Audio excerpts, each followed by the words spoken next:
নিরামিষ দিনে এই রকম একটা রেসিপি বানালে আপনার বাড়ির সবাই খুব খুশি হয়ে যাবে। তো আজকে আমি বানিয়েছি মটর ডালের ধোকার তরকারি। তো প্রথমেই মেজারমেন্ট কাপে 2 কাপ আমি মটর ডাল নিয়ে নিচ্ছি। এবার ভালোভাবে ধুয়ে আমি আধা ঘন্টা ভিজিয়ে রাখছি। আপনারা চাইলে 1 ঘন্টা 10 মিনিট যা ইচ্ছে ভেজাতে পারেন। ভেজানো হয়ে গেলে এটাকে আমি একটা মিক্সিতে মিক্স করে নেব, পেস্ট করে নেব।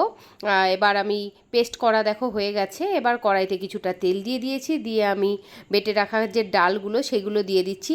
আর এটা রাখবে যে একদম ভীষণ মিহি হয়ে গেলে কিন্তু গ্যাজালে টাইপের হয়ে যাবে, একটু হালকা দানা দানা থাকলে কোনো অসুবিধে নেই।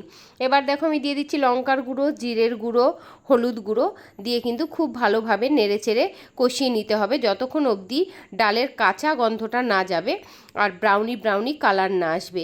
তো ব্রাউনি ব্রাউনি যখনই কালার হয়ে যাবে তখন বুঝতে হবে যে আমার ডালটা হয়ে গেছে। দেখো ব্রাউনি ব্রাউনি কালার হয়ে গেছে।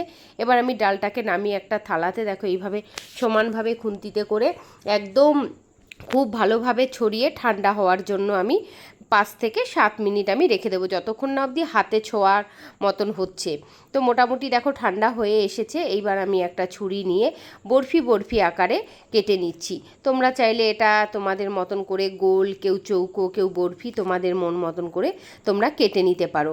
তো এবার দেখো কি সুন্দর উঠে যাচ্ছে, একটাও একটার সাথে লেগে যাচ্ছে না বা ভেঙেও যাচ্ছে না। তো এইভাবে প্রত্যেকটা পিস আমি সুন্দর করে আগে তুলে নিচ্ছি। এবার কড়াইতে দেখো তেল দিয়ে দিয়েছি, কড়াইয়ের তেল গরম হয়ে গেছে। এবার আমি একটা একটা করে এই বরফি পিসগুলো দিয়ে দিচ্ছি আর একটু লালচে করে ভেজে নিচ্ছি। তাহলে কি হবে, ঝোলের মধ্যে দিলে ভেঙে যাওয়ার ভয়টা একদমই থাকবে না। এবং কি এই বরফি এরকম ভাজা এমনি খেতেও ভীষণ সুস্বাদু। তোমরা চাইলে শুধু ভাতের সাথেও ঘি দিয়ে এটা কিন্তু পরিবেশন করতে পারো, বা বিকেলের নাস্তাতেও এটা কিন্তু একটা দারুণ রেসিপির মতন তোমরা ব্যবহার করতে পারো। তো প্রত্যেকটা বরফির মতো ভাজা হয়ে গেছে। কড়াইতে দিয়ে দিয়েছি তেজপাতা আর সাদা জিরে ফোড়ন। এবার দিয়ে দিচ্ছি আমি পরিমাণ মতো আদা বাটা, জিরের গুঁড়ো, লঙ্কার গুঁড়ো, হলুদের গুঁড়ো দিয়ে খুব ভালোভাবে কিন্তু কষিয়ে নিতে হবে। এটা মাথায় রাখতে হবে কষানোটা যাতে খুব সুন্দর হয়। আর আমি একসাথেই ঝাল লঙ্কার গুঁড়ো দিয়ে দিলাম, তাহলে এখানে আর কাশ্মীরি লঙ্কা ব্যবহার করার কোনো দরকার পড়বে না। তোমরা কাঁচা লঙ্কা দিলে, একটু কাশ্মীরি লঙ্কা না দিলে এই তরকারিটা দেখতে ভালো লাগে না। যখন মশলাটা থেকে তেল ছেড়ে এসেছে তখন আমি দেখো দিয়ে দিচ্ছি আলু। তোমরা পরিমাণ মতো কম বেশি আলুটা দিয়ে দেবে।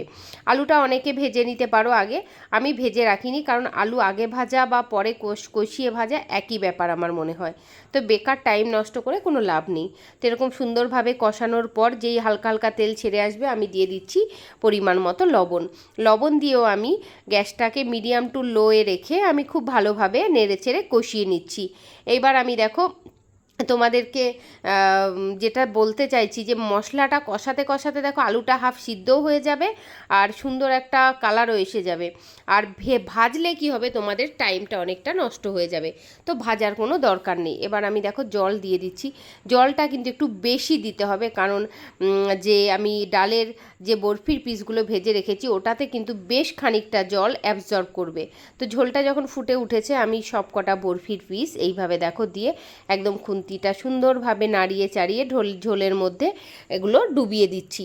কিছুক্ষণ ফোটার পর যখন আলু আর সব কিছু দেখো সুন্দর এরকম তৈরি হয়ে যাবে, গরম মশলা দিয়ে পরিবেশন করুন। Thank you.